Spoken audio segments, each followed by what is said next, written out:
Money bill, finance bill ఈ రెండు పేర్లు వింటే ఆల్మోస్ట్ సేమ్ అనిపిస్తాయి.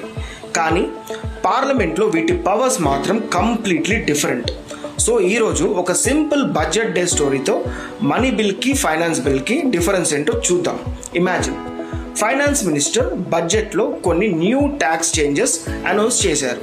కానీ అనౌన్స్మెంట్ చేసిన మాత్రాన ఆ చేంజెస్ లా అయిపోవు.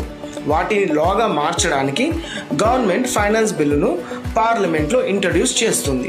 ఇప్పుడు ఒక న్యూ ఆస్పిరెంట్ ఫైనాన్స్ అనే వర్డ్ని చూసి ఇది మనీ బిల్ కదా అని అనుకోవచ్చు. ఇక్కడే యూపీఎస్సీ మనల్ని కన్ఫ్యూజ్ చేస్తుంది.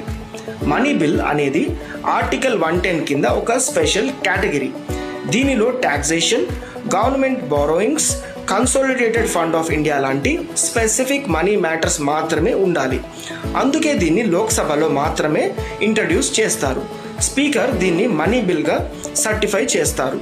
రాజ్యసభ దీన్ని రిజెక్ట్ కూడా చేయలేదు, డైరెక్ట్గా అమెండ్ కూడా చేయలేదు. కానీ 14 రోజుల్లో రికమెండేషన్స్ మాత్రం ఇవ్వగలదు. ఫైనాన్స్ బిల్ మాత్రం బడ్జెట్లో అనౌన్స్ చేసిన ట్యాక్స్ ప్రపోజల్స్ను లాగా మార్చడానికి తీసుకొచ్చే బిల్. అందులో ఆర్టికల్ 110 మ్యాటర్స్ మాత్రమే ఉంటే దాన్ని మనీ బిల్గా సర్టిఫై చేయవచ్చు.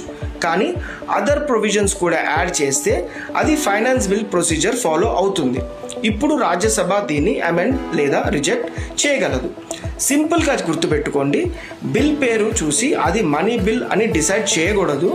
దానిలో ఏముందో చూసి డిసైడ్ చేయాలి. నేమ్స్ సిమిలర్గా ఉండొచ్చు, కానీ పార్లమెంట్లో పవర్స్ మాత్రం చాలా డిఫరెంట్గా ఉంటాయి. Thank you.